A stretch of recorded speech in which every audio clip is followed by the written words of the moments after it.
রোদ নিয়ে আসলে বলার কিচ্ছু নাই। কিচ্ছু নাই মানে কি, এই ঘোরের ভেতর থেকে বের হতে অনেক সময় লাগবে, অন্তত আরো কতবার দেখার পর মানে কয়েকটা ফ্রেম আমার কাছে মনে হয়েছে যে একটু আমি অন্য কারণে বোধহয় মিস করে ফেললাম। সেটা হয়তো হতে পারে বড় জোর 2 সেকেন্ড বা 5 সেকেন্ড, কিন্তু আমার মনে হচ্ছে যে অনেক কিছু আমি দেখতে পারিনি। এমন একটা বোধের গল্প, এবং মানে কি বলবো, এই রোদ সম্পর্কে আসলে বলে বোঝানোটা খুব কঠিন।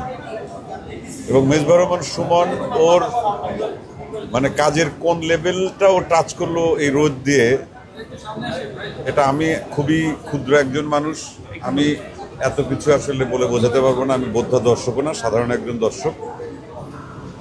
প্রত্যেকটা ফ্রেমের ইমোশনগুলো আমি ফিল করতে পারলাম, এবং সেই জায়গা থেকে মানে রোদ আসলে দেখার সিনেমা না, অনুভবের সিনেমা। এবং যারা দর্শক এসে রোদ দেখবেন, রোদ যদি ভালো লাগে এবং কোন বোধের জায়গা থেকে ভালো লাগবে, সেটা একবার রোদ দেখে আপনারা সেটা নিজেদেরকে প্রমাণ করতে পারেন। এটা আসলে নর্মাল কোনো কথা দিয়ে আসলে রোদকে ব্যাখ্যা করা আমার পক্ষে সম্ভব না। আর রোদের যারা পারফর্মার, স্পেশালি আমি যদি টুসি এবং নূরের কথা বলি, নূর ইমরানের কথা বলি,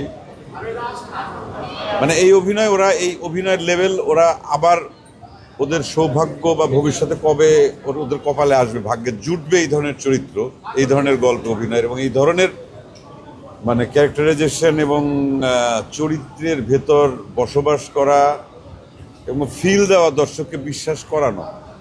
মানে আমি একটা ছবি শেষ করার পর মানে আমি টোটালি, আমার মনে হচ্ছে এই ঘোরটা কয়দিন ধরে কাটবে।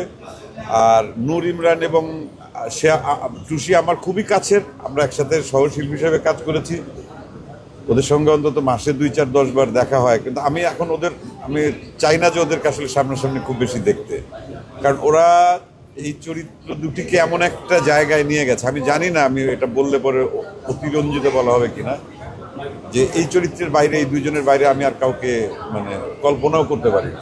এবং এত পারফেকশন, এমন একটা লেভেল, মানে এটা ওরা অভিনয় করেছে না কি করেছে, আমি তো বহু বছর ধরে অভিনয় করি, মানে আনবিলিভেবল। এটা নিশ্চয়ই সুমন করিয়েছে, মেজবাহ রহমান সুমনের যে মেধা।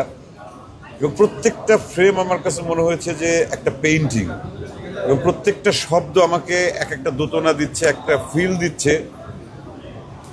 এবং যতটা সময় একদম শুরু থেকে শেষ পর্যন্ত আমার মনে হয় না যে একটা সেকেন্ডের জন্য কোথাও আমার মনে হয়েছে যে আমি বোধহয় কিছু পেলাম না।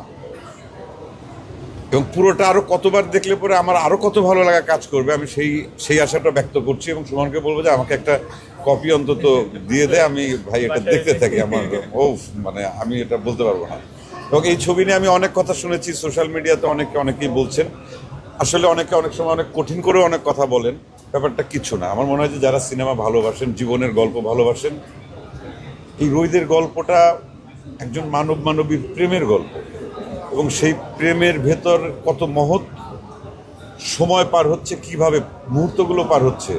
সুমন তার ভাবনা চিন্তা, তার মেধা, তার চেষ্টা দিয়ে সেটা অর্জন করেছে। এবং আমি মনে করি যে আমার সারা জীবনের দেখা সেরা সিনেমাগুলোর মধ্যে একটি হয়ে গেল রোদ।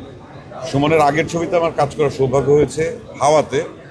এবং অনেকে হয়তোবা হাওয়ার সঙ্গে রোদের একটা কম্পেয়ারও করার চেষ্টা করতে পারবে, আসলে দুই জিনিস। রোদের সাথে কোনো কিছু কম্পেয়ার করা আসলে আমার মনে হয় না যে এটা একেবারেই বোকামি হবে। হাওয়া, রোদ অন্য মার্গের। এবং সুমনের ম্যাচুরিটির জায়গায় সুমন আরও অনেক এগিয়ে গেল রোদ দিয়ে। এবং সুমনের জন্য শুভকামনা। এবং এই সিনেমায় যারা অভিনয় করেছেন সবার আলাদা করে আমি নাম বলছি না, স্পেশালি নূরের কথা বলছি, টুসির কথা বলছি। এবং মন্ত্রমুগ্ধ হয়ে আমি এই সিনেমাটা দেখলাম, মন্ত্রমুগ্ধ হয়ে ওদের অভিনয় দেখলাম, মন্ত্রমুগ্ধ হয়ে ব্যাকগ্রাউন্ড স্কোর, ক্যামেরার কাজ, মানে এটা আমি আর বলতে পারবো না, আমি বেশি বলে ফেলছি। এটা আসলে এত কথা আমার বলতে পারারই কথা না। ছবিটা দেখার পর আমার মনে হচ্ছিল আমি যদি কোনা কনসিডে যদি আমি চুপ করে চলে যেতে পারতাম, সাংবাদিকদের সামনে না পড়তাম, তাহলে আমার একটু ফিল, কারণ আমার শরীরের মধ্যে এখনো কাঁপছে, আমার হার্টবিটটা এখন পর্যন্ত ধপধপ করে কাঁপছে ছবিটা। আমি দর্শকদের অনুরোধ করবো এই ছবিটা দেখুন। একটা কথা শুধু অনেক দর্শকরা মিস করছে এবং ছবিকে মিস করছে। অনেকে বলছিল আসলে চঞ্চলের ছবি একটা না, আমি হলে গিয়েছি, রিয়াকশন দিয়েছি। গত ঈদেই তো করতে না করতেই 3টা ছবি রিলিজ হয়ে গেল আর কি। যদিও মানে প্রধান চরিত্র না, তারপরেও হবে, সামনের বছর হবে। আর ছবি তো ঘন ঘন আসলে করার ব্যাপার না, ভালো গল্প ভালো অভিনয়, আপনারা যে বিশ্বাসটা আমাকে করেন বা আমার অভিনয়ের প্রতি আপনাদের যে ভালোবাসা আছে সেটা যদি আমি রক্ষা করতে চাই তাহলে ঘন ঘন কাজ করলে হবে না। এই ঈদে করেছি, গত ঈদে করেছি, এই ঈদটা মিস গেল। নেক্সট ঈদে যখন রোজার ঈদে, তার জন্য আমরা মানে প্রিপারেশন নিচ্ছি, ভালো কিছু কাজ নিয়ে আপনাদের সামনে আসবো। দোয়া করবেন সবাই।